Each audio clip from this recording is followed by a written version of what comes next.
forehead. I don't let go in both. Stomach here, so you can get a nice lift. Straight side now, yeah. Up. Hip and knee go behind this leg here. Throw sit up.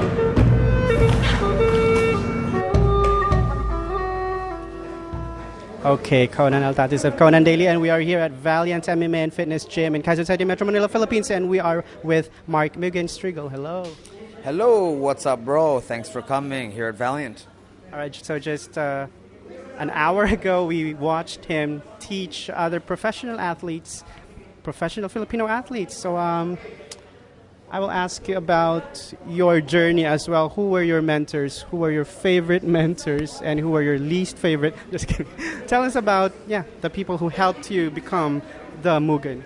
Well, I started training in Japan, so my first mentor was Yuji Hoshino, and he was my Japanese teacher that took me under his wing. He's a former Pancras champion, one of the OGs of the Japanese MMA scene.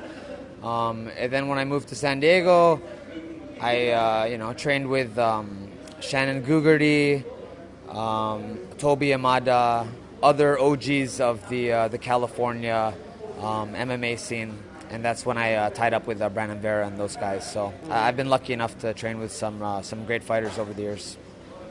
Brandon Vera, he just retired a few days ago. Tell us about your favorite moments with Brandon Vera. You both. We just realized that you and Brandon Vera are the only two Filipino fighters who competed in both one championship and the UFC so far. So what are your favorite moments with the Brandon Vera? The Brandon Vera, probably dying together with Brandon under Coach Castro's brutal strength and conditioning. George Castro. Yes, Coach George Castro's brutal strength and conditioning. Those are some of my favorite / not so favorite moments. Dying alongside Brandon. But good training and good times, and helped bring us to the next level for sure. But the Mark Striegl is too young to retire, so let's not talk about retirement. Your next, you are busy now preparing for 2023 Southeast Asian Games. Yes. You will compete in Bokator. That's the national sport of Cambodia. So transitioning to a new sport, Bokator. And I'll also be competing in Sambo later that year for the Asian Indoor Martial Arts Games. And then which one comes first? The SEA Games for Bokator. And then the Asian Indoor Games, IMAG for Sambo. And then I'll squeeze in another MMA fight somewhere in there. That was supposed to be my next question. So you still can compete in MMA while preparing for those two big events? Yeah, for sure. I mean, 12 months in the year, I just got to make sure that I have enough time to train for each one, and that there's enough space between each sport. So, technically it's 3 sports. So it should be a fun 2023. Bokator, new sport.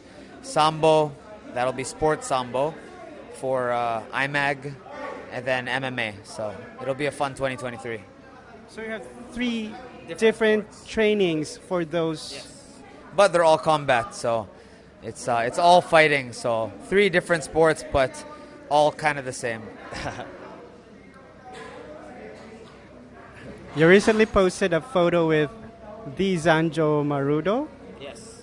So are you training him for his fitness journey? What can you spill?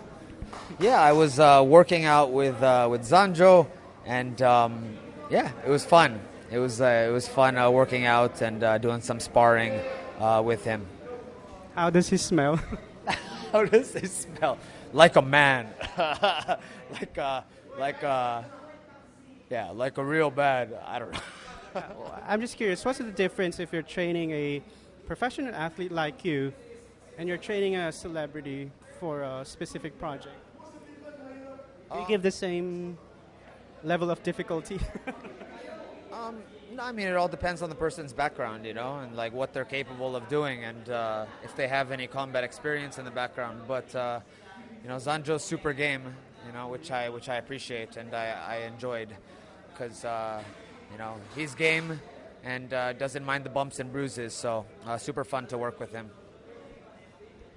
Is there a possibility, since you have the face of an actor, after thousands of fights, you still have symmetrical ears?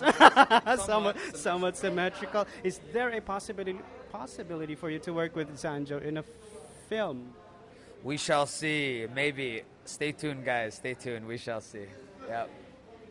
Is it action? Maybe. No. All right. So you're based in Manila. Now, are you still...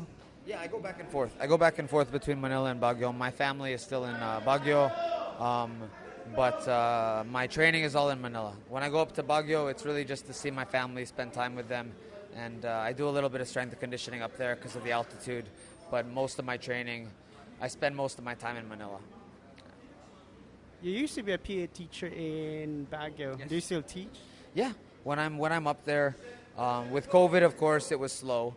But now that schools are opening up again, when from time to time when I'm back in town, yes, I will help with the PE program at my wife's school.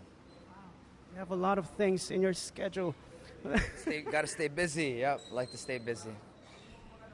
Anyway, Thank you guys. Thank you, arigato. Thank you guys. Thank you. Have a safe trip to Baguio. Enjoy, and a safe flight. Thank you, Ken. Yes, okay. Facebook or okay. Arigato. Thank you. Thank you guys. Thank you, Manabu.